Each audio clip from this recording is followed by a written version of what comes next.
Et voilà, encore une fois les gars, Lamine Yamal sous un nouveau prime, regardez la dingue. Lamine Yamal les gars qui vient de supprimer toutes ses photos avec Nicky Nicole, leur relation aura duré 13 jours. C'était prévisible encore une fois les gars, et là t'es en train de me dire qu'il est en entraînement pour l'Espagne. Un petit peu les gars, il va devenir fou, jusqu'à il a changé sa photo de profil comme vous avez dû le voir. Il est passé d'une photo de profil les gars où il y avait son petit ref à un écran noir, et vous savez très bien qu'est-ce que ça veut dire. Lamine Yamal les gars, quand il émet des signes, c'est pas pour rien. On sait tous qu'il va rester au Barça, jusqu'à il a enlevé les gars le tag Barça de sa bio. Rendez-vous compte de la singerie, rendez-vous compte que le type il est touché. Et là t'es en train de me dire qui vient de quitter Nicky Nicole, on sait pas pour quelle raison, je veux même pas savoir les gars, on s'en fout. Mais jusque là, l'entraînement, il va être méchant. Allez regarder seulement sa ganache les gars, comment il est déter. Il y a des statistiques à prouver les gars, et on sait très bien sur les 2 derniers matchs comment il était bouilli. La seule chose qui lui manquait, c'était ça, mais là, c'est fini. Qu'est-ce que vous voulez de plus? Qu'est-ce que vous voulez qu'en tant que fan de Madrid les gars, on puisse faire face à un petit peu aussi boosté? Ce mec là, il peut faire toutes les dingueries au monde. Tant qu'il répond sur le terrain, on est juste là obligé de fermer la bouche et d'admirer. Et ça, c'est une grande qualité les frères, parce qu'il a le mental à tout. Je peux plus me le voir. Ah, comme ça, c'est clair. Je m'en bats les couilles, les gars. Si y en a, ils sont pas contents, les fans du Barça, les fans de Lamine Yamal. J'ai rien à foutre. Je vous dis la vérité. Footballistiquement parlant, rien à dire. Un crack. Et certainement qu'il prendra des ballons d'or et des coupes d'Europe, est-ce que vous voulez. Humainement parlant, à nique ta mère. Ah, comme ça, c'est clair. La manière dont il a serré la main à Cristiano Ronaldo, ça m'a énervé. Ça a commencé par là. D'avoir fait des vidéos derrière ou parler sur lui, machin, j'ai pas aimé. De le voir faire son délire de pantalon baissé là, son short baissé. Voilà, je vous ai appris pourquoi les gars, les mecs ils faisaient ça et d'où ça vient. Alors je le répète pour ceux qui l'ont pas entendu, l'histoire des shorts baissés, des pantalons baissés, ça vient des prisons là-bas aux États-Unis ou au Mexique. Et c'était celui qui voulait se faire enculer. Voilà. Mais il y a des choses qui m'interpellent comme il fait des soirées déjà, ça parle déjà de ses soirées. Attends un peu là, putain de ta race. Il arrive, putain, il vient, il va prendre le numéro 10. Je sais pas, tu mets des gros trucs bling bling avec des gros diamants, il se prend pour un Américain, casse les couilles. Voilà, ça casse les couilles. Lamine Yamal et Rafinha, selon moi, ce sont les deux qui sont visés par les déclarations hier d'Antific lorsqu'il dit « Il n'y a pas de place pour l'égoïsme dans cette équipe, l'ego tue le succès. La saison dernière, nous avons joué ensemble et nous devons le prouver cette saison encore. Il est important que les joueurs de l'équipe à la fin du mercato soient pleinement engagés. » Parce qu'apparemment hier Antific a piqué une de ses plus grosses colères dans le vestiaire depuis qu'il est au club à cause du manque d'intensité affiché par l'équipe et il a remarqué que certains joueurs ne jouent plus pour l'effectif. Il en a également assez de l'histoire autour de Fermin car il estime qu'elle a fait dérailler l'équipe ces derniers jours. Là en tout cas on a confirmation, Fermin Lopez il va rester au Barça. Mais selon moi c'est surtout Lamine Yamal et Rafinha pour des raisons différentes qui sont visées. Lamine Yamal par rapport à son attitude. C'est un génie, y a rien à dire, mais quand il y a des choses qui nous plaisent pas, faut le dire. J'aime pas du tout l'attitude qu'il a à râler lorsqu'on le sert pas. Il reproche beaucoup de choses à ses coéquipiers lorsqu'il rate quelque chose. Donc ça c'est un truc à corriger et vite. Et Rafinha, ah chef, on a tous l'action en tête hier face au Rayo Vallecano et c'est pas la première fois les gars. Alors oui la saison dernière t'as fait une saison de fou où tu stats de fou, mais t'as stat parce que tu forçais pas, c'est le jeu qui venait à toi. C'est les buts, c'est les passes D qui venaient à toi. Là j'ai l'impression que tu forces un peu, tu cherches un peu trop à jouer perso et ça aussi c'est un truc qu'il faudra corriger. Dites-moi ce que vous en pensez en commentaire les gars, c'est pas vous amener, vous êtes des bons, nous on avance. Y a rien d'autre à dire. Sa déclaration, elle explique le problème du Barça cette saison. Barça, Rayo Vallecano, un partout. Lamine Yamal qui se fait tacler dans la surface en première mi-temps et qui obtient une faute. Il va aller ensuite concrétiser son penalty. Bon, le penalty, il est comme il est. Moi, je trouve qu'il est mal tiré, mais bon, heureusement que ça rentre. Et heureusement pour lui que ça rentre, parce qu'il avait demandé à Rafinha de pouvoir le tirer. Et juste après le match, Lamine Yamal, il va te dire, comme dans tous les autres matchs cette saison, on a manqué d'intensité.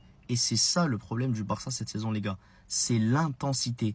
T'as l'impression que quand les joueurs jouent sur le terrain, ils sont encore en pré-saison. Ces 3 premiers matchs de Liga, quand je les ai vus jouer, j'avais l'impression qu'ils avaient la flemme de jouer. À part Juan Garcia aujourd'hui et Pedri à la limite, il n'y avait aucun joueur du Barça qui avait l'air concerné à 100% par ce qui se passait dans le terrain. Ils repartent pas du tout sur les mêmes classiques.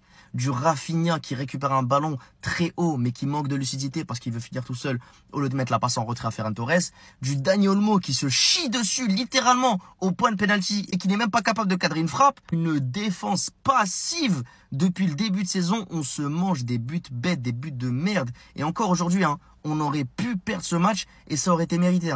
Parce que Juan Garcia, il a fait 9 arrêts aujourd'hui. La défense, elle était catastrophique. Il n'y avait rien qui allait dans ce match.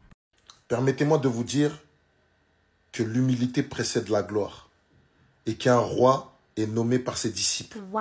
En toute objectivité, rien que l'objectivité. Sur le carré vert, permettez-moi de vous dire que la célébration qu'il fait, pour moi, elle n'a aucun sens. Même Messi, qui a porté le même numéro que lui, il n'a jamais fait ça. En termes de résultats, il a eu des trophées en Espagne, il n'y a pas de problème. Il peut être le roi de l'Espagne, mais il n'est pas le roi du monde. Non.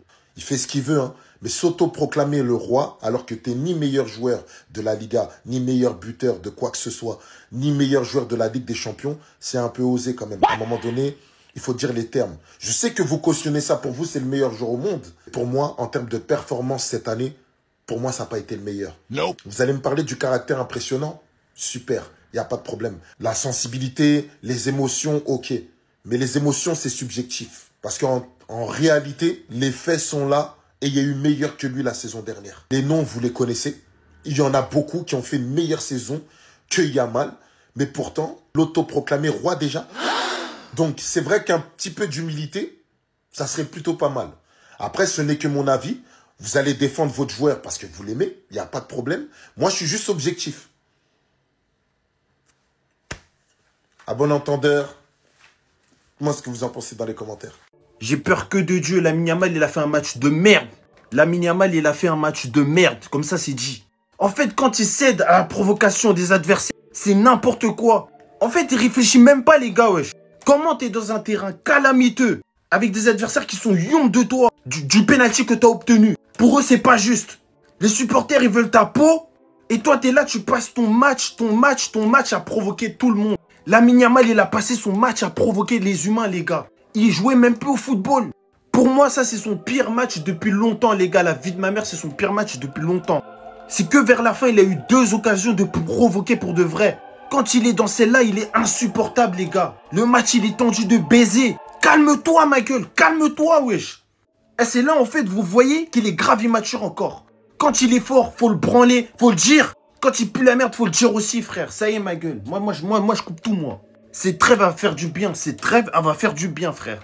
En tout cas, une chose est sûre, au moins, il a la validation du GOAT. Il y a un post qui a été fait tout à l'heure, dans lequel il y avait écrit numéro 10, Messi, numéro 10, Lamine Yamal. L'avenir du Barça est entre de bonnes mains. Si on veut qu'il reste entre de bonnes mains, il faut que Lamine Yamal apprenne à doser son comportement des fois. Maintenant, attaquez-moi comme vous voulez. Moi, je sais que j'ai raison. C'était Jorginho du Brasil. On s'attrape. Bao!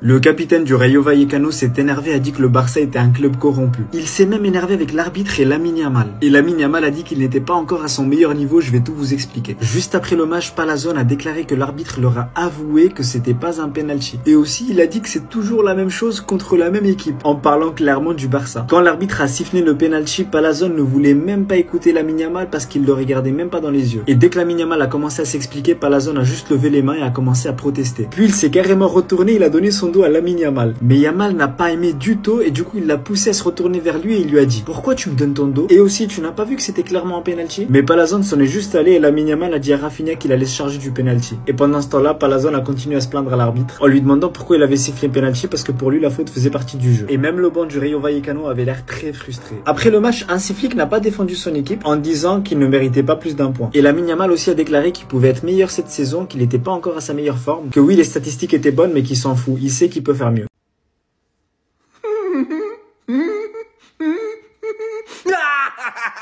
Match nul du FC Barcelone face au Rayo Vallecano, 1 partout. Quel club de losers. 40e minute de jeu. Penalty inexistant sifflé sur Lamine Yamal. Qu'est censé faire l'arbitre dans ce cas-là? Consulter la VAR, n'est-ce pas? Devinez quoi? La VAR ne fonctionnait pas. Oh, tiens. Comme c'est bizarre. Qui est surpris dans la salle? Personne. C'est le FC Barcelone. Malgré ce penalty gracieusement donné, le FC Barcelone n'a pas été foutu de remporter le match. Ils ont essayé pendant 90 minutes de capitaliser sur le piège du hors-jeu. Problème, pour réussir un piège du hors-jeu, il faut une certaine lecture, une certaine intelligence de jeu. La défense du FC Barcelone a le quotient intellectuel d'une betterave. Résultat ? Le Real Madrid a déjà 2 points d'avance en tête de la Liga sur le FC Barcelone. Et ils ne reviendront jamais. À la Madrid, nada más. Les gars, aujourd'hui, je vais vous montrer tous les éléments qui montrent que Lamine Yamal, il a cédé face à la pression mise par les adversaires et le public. Et le terrain et l'arbitrage ne l'a pas aidé. Après le penalty qu'il a obtenu, il a tout simplement été pris à partie, non seulement par les adversaires, mais par le public. Et étant donné qu'il n'a pas encore été bien formé, bien briefé par rapport à ça, il a craqué, tout simplement, les gars. Lamine Yamal hier, Lamine Yamal dans son match d'hier, il n'arrivait même plus à jouer son football, tout simplement. Entre provocation et le fait qu'il pouvait toucher pas grand-chose en termes de ballon, il a tout simplement cédé. Sans parler de l'état du terrain qui était déplorable, c'était difficile pour lui. Ce genre de match doit l'aider à évoluer parce qu'il n'y a rien de pire que de répondre aux provocations par autre chose que du football. Le football doit toujours être la priorité. C'est mon avis. C'était ces Réunion do Brasil et dites-moi ce que vous pensez de tout ça. Bao!